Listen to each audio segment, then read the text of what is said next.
Ollaan ilmeisesti, lähetys on päällä. We are live now. Hyvin hämmentävä tilanne, sanon suoraan.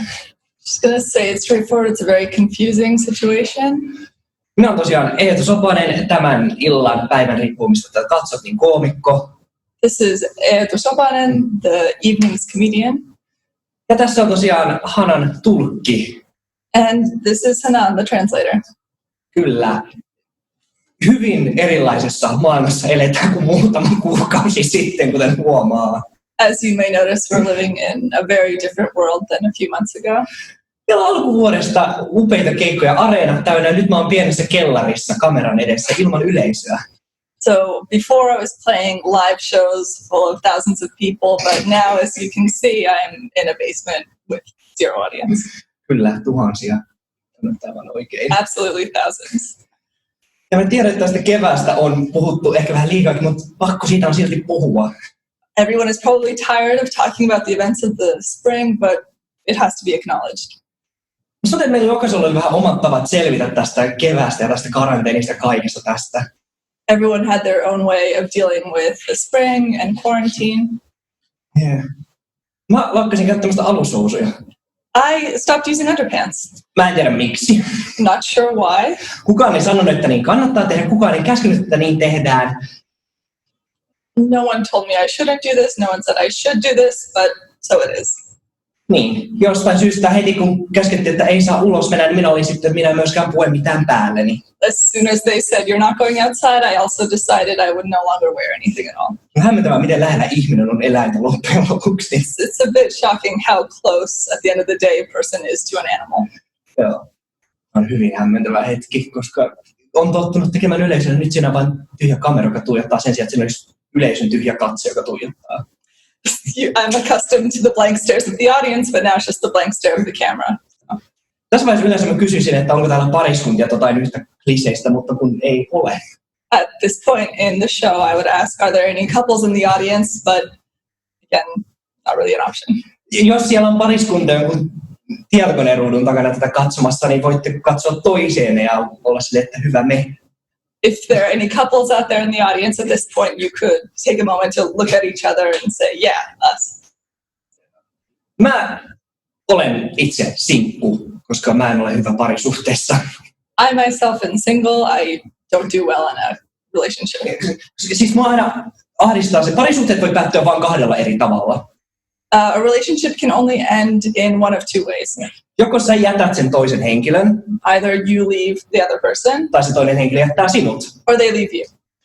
Joten, jos mä oon parisuhteessa, mä en halua jättää sitä toista henkilöä. And so if I'm in a couple where I don't want to leave the other person, Se väistämättä tarkoittaa sitä, että se toinen suunnittelee minun jättämistäni. so inevitably my other half is planning to leave me. Ja enkä mä voi tietenkään olla sellaisessa parisuhteessa, että toinen henkilö salaa mun selän takana suunnittelee jättävänsä minut. And of course I can't be in a situation where someone is secretly plotting to leave me. Joten mä sitten jätän hänet. Therefore, I'm going to leave them. Silloin eikä syynsä, miksi mä olen sinkku. This is the reason why I'm single. Mä nyt olin vielä hetki sitten parisuhteessa, jossa mä päätin, että en aio jättää sitä toista. I was recently in a relationship where I decided I would not leave the other. Niin. Siinä vaiheessa, kun nämä samat ahdistukset ja painajaiset tuli, niin mä olin silleen, että ei, tällä kertaa mä en jätä sitä toista.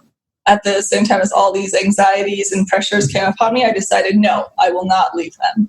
Joten se jätti mut. So then they left me. Se meni hyvin. It went well. Joo. Se jättämiseksi tuleminen yleensäkin, se sattuu tietenkin.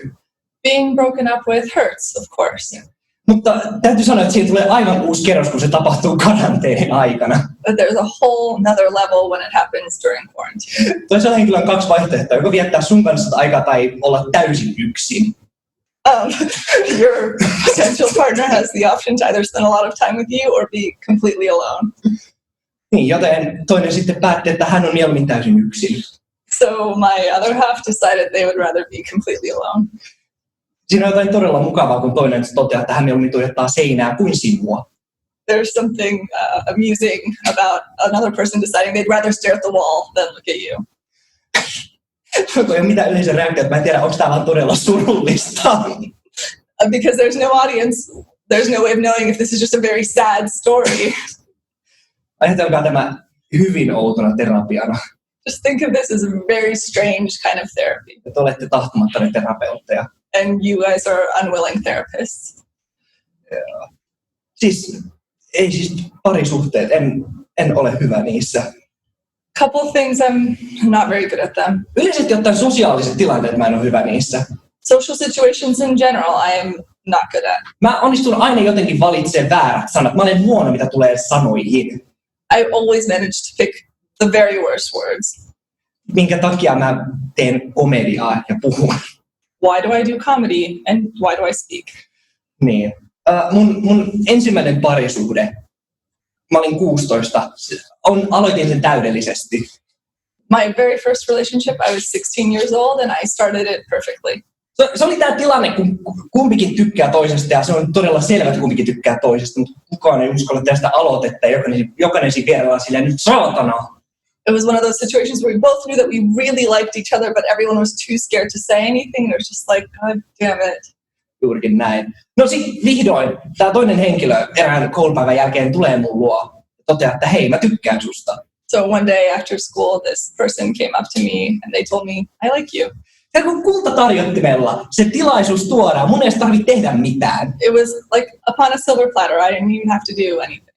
Ja mä jäädyn täydellisesti. Mä en ole ikinä elässäni jäätynyt niin pahasti. And I completely froze. Like I've never been that frozen in my entire life. Varmaan 2 minuuttia vaan tuijotin suoraan eteenpäin tyhjyyteen sanomatta yhtään mitään. For 2 straight minutes, I just stared straight ahead without saying a single word. Jossain vaiheessa mä sitten tajusin, että se toinen henkilö edelleen odottaa siinä jotain vastausta. Mä en ole sanonut mitään. At which point I realized the other person was waiting for me to respond and I had said zero. Joten mä mun päässäni sitten sain pienen äänen aikaiseksi, joka vaan toteaa, että Eetu, sano jotain, sano ihan mitä tahansa. So a little voice in the back of my head said, Eetu, just say anything at all. Ja mä käännyn tämän toisen henkilön puoleen ja totean, kiitos. So I turned to this other person and I told them, thank you. Se oli loistava aloitus sille suhteelle. It was a wonderful beginning to that relationship. Enkä mä ole yhtään parantunut näissä asioissa vuosien varrella. And nothing has improved since then. Siis vähän aikaa sitten kävin treffeillä. A short while ago I went on a date. Ja ne treffit meni hyvin, todella hyvin. Meillä natsas ja homma oli sulava ja kaikki oli kivaa. It was a good day, like we clicked, things went well. Joo. Mutta tietenkin taas mä en jotenkaan osaa valita niitä oikeita sanoja tai tehdä aloitteita, mä vaan oon siinä hyvin. En tiedä miten, en hyvin. I didn't know what words to use. I don't know what exactly was going on, but it just wasn't quite going well. No sitten taas toinen henkilö tekee aloitteen. So then the other person made the initial move. Selvästi vähän turhautuneena kysyi, että hei, aiotko sä suudella mua? They asked me, well, are you going to kiss me? Edelleen kultatarjottimella tämäkin tilaisuus. And yet again, on a silver platter, I was served this possible opportunity. Ja mitä mun suustani tulee? And what falls out of my mouth? No jos se on pakko. I guess if I have to. Mä tulen kuolemaan yksin. I'm going to die alone. Mä luultavasti ansaitsen sen. And it would be deserved. Jossain vaiheessa, kun siis vanhana ihmisenä kuolin vuoteella, niin mä tulen ihmettelemään, missä mun kaikki läheiset ja rakkaat on. Ja se hoitaja joutuu toteamaan mulle, että Eetu, ei sulla ole yhtään, koska sä olit niin tyhmä. On my deathbed, I'm going to be wondering where are all my friends and loved ones, and then my caregiver will have to tell me, they don't exist. Todella kiva kuulla tämän toisen suusta. It's very amusing to hear these words coming out of another person's mouth. Luultavasti onnistun kusemaan myös mun viimeiset sanat, todennäköisesti. I will most likely fuck up my very last words as well. Ja ihan ilman syytä siinä mä tunnen, että viimeinen hetki koittaa. Ainoa asia, mitä mä saan mun suustani on, ei mulla mitään homoja vastaan, mutta... My last words will be, I don't have anything against gay people, but... Luultavasti siinäkin tilanteessa se hoitaa vaan silleen, että mikä vittua se yritti nyt sanoa. And then my caregiver will be like, well, what the fuck was he trying to say? Enkä minä tuskin itsekään tiedä. And I myself will have no idea. Hetken otetaan tästä kellarin hiljaisuudesta. Let's just take a moment to enjoy the silence of the basement. Nyt voidaan jatkaa. Now we can continue. on hyvin viihdyttävää, koska ei ole mitään hajua, katsoako tätä 1 miljoonaa henkilöä vai ei yhtään. It's kind of funny because we have no idea if there are 1 million people watching or 0. Enkä mä tiedä, kumpi olisi parempi. And I'm not sure which one would be better.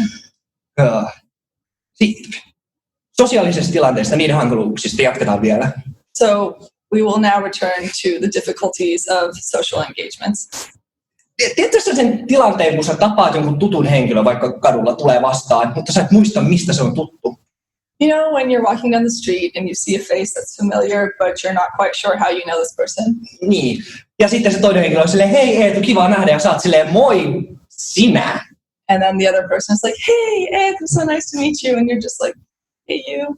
Koska et sä tietenkään kehtaa sanoa sille toiselle, että sä et muista sitä, koska se olisi loukkaavaa. Because you wouldn't tell this other person you have no idea who they are, because that would be embarrassing and rude to them. Mutta sitten sä teeskentelet tuntemassa hänet silleen mahdollisimman ympäripyörästi, että hei, sinä, kiva nähdä just sinut. So then you do this kind of roundabout, like, hey, it's so nice to see you, exactly you. Ja se keskustelu sen toisen henkilön kanssa on sitten melkein kuin arvotus, että sitä ratkaista samalla, kun sä käyt sitä keskustelua. So the conversation is a bit like a guessing game. You're trying to latch on to clues that could determine how you know this person. Mutta sit sä oot silleen, että hei, että miten sulla on mennyt töissä, koulussa, työttömänä vai joku muu mikä? So you're like, so how has it been at work, school, unemployment, or that other thing? Just näin. Sitten lopulta sun on kuitenkin nöyryttävää, todettava, että sä et muista sitä toista henkilöä. Olla silleen, että anteeksi, mä en muista, kuka sä olet. And in the end, you give in and very ashamedly, you're like, who are you? No sitten toinen henkilö joutuu toteamaan, että Eetu, mä oon sun tyttöystä, me ollaan seurusteltu 3 vuotta. Miksi? And then at that point, they will reveal to you, Eetu, I'm your girlfriend. I've been with you for 3 years. Why? Tämä on vaan puhdasta terapiaa. This is just straight up therapy for me. Siis, ja mulla on kyky myös joutua outoihin tilanteisiin täysin tuntemattomien henkilöiden kanssa. Mulla on outo kyky joutua outoihin tilanteisiin myös tuntemattomien henkilöiden kanssa. I have an uncanny ability to end up in strange situations with people that I have literally never met.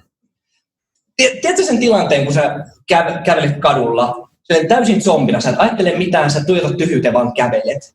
You know, when you're just like walking down the street, you're a complete zombie, you have 0 thoughts in your brain, you're just walking. Ja sitten jossain vaiheessa tajuat, että sä oot viimeisen vartin vaan tuijottanut seuraataan pariskuntaa tajuamattasi. And then at one point you realize for the past 15 minutes you've just been like following a couple just for 15 minutes not realizing. Ja tietenkin just se vaihe, kun sä tajuat sen, niin sitten se pariskunta alkaa olemaan just mahdollisimman pariskunta ja halailemaan ja ties mitä. And at the point that you notice, the couple starts to get very coupley, very involved. Sitten sä vaan jatkat tuijottamista. And you continue staring. Ja sitten tässä vaiheessa tulee se fiilis, että sä olet osa tätä intiimiä hetkeä vasten heidän tai omaa tahtoasi. And then at one point you feel as if you're part of this situation, not by their choice or your own choice, it's just what's happening. Niin. Ja sitten sä et tiedä, pitäisikö tässä vaiheessa vihdoin kääntyä poispäin. Vaan niinku rohkeasti mennä siihen halliin mukaan silleen, että hei, mitä me tänään tehdään? And at this point you have a choice to either leave or should you join them and be like, what are we doing today? Vähän sama olo, kun pitäisi jotain verkkoluentoa. Mikä on verkko? An online lecture. Okay, it's the same feeling as an online lecture. No nyt tämän hetken trendisana syystä tai toisesta. It's a trending word now for one reason or another. Siis mä vihaan näitä verkkoluentoja. I absolutely hate online learning as a student. Koska mä auttamatta aina nukahdan siihen koneen äärelle. No matter what, I always fall asleep in front of the computer. Ja se on paha, koska kukaan ei huomaa ja kukaan ei myöskään herätä sinua. And it's unfortunate because no one notices and then no one wakes you up. Se on hyvin kiusallista. 2 tuntia luennon jälkeen huomata, että sä oot edelleen kirjautuneena sinne Zoom-alustalle. And it's like pretty disappointing to realize 2 hours later you've fallen asleep in front of Zoom. Se on syynsä, miksi mä en tule ikinä valmistumaan. There's a reason why I will never graduate. Luojan kiitos internetille, varsinkin näinä aikoina. But thank God for the internet, especially during these trying times. Internet on lahja. The internet is a gift. Nämä internet-sopimukset ei niinkään. Internet agreements, not so much. Koska siis, kun sä tilaat jonkun niin internet-yhteyden sun kotiin, So when you order an internet connection to your house, sä tilaat sen jonkun tietyn nopeuden mukaan, vaikka 5 megaa, 10 megaa, 50 megaa, 100 megaa. So you order it for a certain speed, like 5, 50, 100. Mutta se mitä sä tilaat, sä et ikinä saa sitä. But whatever it is you order, you will never get exactly that. Se on se pieni printti siellä sopimuksessa. There's the fine print in the agreement. Koska jos sä vaikka tilaat sen 100 megan netin sun kotiisi. So even if you order the 100 gig net to your house, se ei ole 100 megaa, mutta se saattaa olla 100 megaa. It is not 100, but it could be. Mikään muu palvelu ei toimi tällä tavalla. No other service operates in this way. Et sä mene ravintolaan, sua saattaa istumaan pöytään ja sit ehkä hyvänä päivänä sä saat jopa ruokaa. In a restaurant, for example, you don't go and order something, and then on a good day, you might get an entree. Se olisi sama kuin olisitte tilannut tälle keikalle. No saavun paikalle, mutta tänään ei tule vitsejä. It's like if you ordered me to this venue, and I thought today I'm not going to tell any jokes. Tuulee liikaa, liian heikko yhteys. It's too windy, the connection is poor, I'm out. Ärsyttää. It's annoying. Mä en keksinyt tähän mitään aasinsiltaa, niin siirrytään vaan eteenpäin. There's no bridge to the next joke. Mä yritin, mutta mitään ei syntynyt. I tried, but nothing happened. Mä luotan aina siihen, että kato yleisön kanssa, kun pystyy heittämään juttua, niin sit siinä se jotenkin luontevasti, mutta kun ei ole. Usually I rely on the audience to give me some kind of natural way to connect, but unfortunately this isn't the case now. Kävin alkuvuodesta hieronnassa. In the beginning of the year, I went to a massage. Ja päätin hemmotella itseni. En ollut ikinä niin käynyt. Mä olin silleen, että nyt mä ehkä olen ansainnut. Menen hemmoteltavaksi. I had never been to a massage before, but I thought to myself, I deserve it. I'm going to go. Ja hyvin kaukana hemmottelusta. It was very far from pampering. Elokuvissa aina nämä hierontapaikat silleen, että sä saavut paikalle ja suosuke tuoksuu ja ihana tunnelma, rentouttava musiikki soi. In the movies, when you go to a massage, aromatherapy is billowing, there's music, candles. Se tosi hyvän näköinen timmihiero ottaa sut vastaan, sitten hivelee hellästi sun selkää. A gorgeous masseuse confronts you and gently caresses your back. Ei ole totta. This is not reality. Siellä ei suitsukkeet tuoksu, siellä tuoksu kipu ja hiki. There was no aromatherapy, instead there was the scent of pain and sweat. Niin kuin ensimmäisestä kosketuksesta voi tuntea niin paljon kipua, mitä ei ole ennen tuntenut. From the very first touch, I felt more pain than I have ever felt in my entire life. Se on hämmentävää. Se on tuskaa. It's very confusing and painful. Mä en tiedä, miten sen olisi tarkoitus rentouttaa. I'm not really sure how this is supposed to relax me. Mutta siinä kyllä oppii tuntea omaa kehoa aivan uudella tavalla. But you do learn to understand your body in a completely different way. Hieroja painaa niskasta ja jostain syystä pohkeeseen sattuu. The masseuse will press your back, and then for some reason your thigh is on fire. Ja se johtuu siitä, että sun jalkapohja on jumissa. And it's because the bottom of your foot is tied up. Mä olin ihan varma, että minä hetkenä hyvänsä mä halvaannun siinä prosessissa. I was sure that at any point I would become paralyzed in this process. Jossain vaiheessa hieroja painaa just väärästä hermopäätteestä ja se oli siinä, en kävele enää ikinä. At any point the masseuse could press the wrong nerve ending and then I would never walk again. Mutta toisaalta jos mä siinä hetkessä ei olisi enää tuntenut mitään, se olisi ollut lahja. But at that point, if I never felt anything again, it would have been a gift. Kesken sen hieronnan, yhtäkkiä tämä hieroja, se peittää mun pyyhkeillä. At one point during the massage, the masseuse covered me with a towel. Mä olin ihan varma, että se johtui siitä, että mä olin kuollut enkä vielä itse tajunnut sitä. And I was entirely sure it was because I had died and I just hadn't realized it yet. Ja mä otin sen vastaan lahjana. And I took it as a gift. Ei enää kipua, pelkkää rauhaa ja lepoa. No more pain, just rest and relaxation. Mutta se jatkui silti. But it continued. Ja jostain syystä siis miehenä ei saa sanoa, että sattuu. But for some reason, as a man, you can't say I feel pain. Joten sitten tietenkin jostain syystä siinäkin tilanteessa piti olla niin perkeleen mies. At that point, even at that point, I just had to be such a strong man. Eli kun kehonosia väännetään ties mihin asentoon, minä itken siinä, mutta kun hieroja kysyy, että sattuuko, minä olen silleen, että ei satu. My body's being contorted in every kind of positions, but I can't admit that it hurts. Luen kiitos niissä hieroma-jutuissa on se naamanreikä. Thank God for during massages that in the massage table there's the hole for your face. Kukaan ei näe, kun sinä itket. No one will see when you cry. Mä oon ihan vaan haasteena heittää yhden sanaleikin. No niin, we're gonna try and play a word game. Ihan vaan pientä testiä haastetta. It's a little test. We'll see how it goes. Mä oon miettinyt, että jos mä rikon lakia kerran kuussa.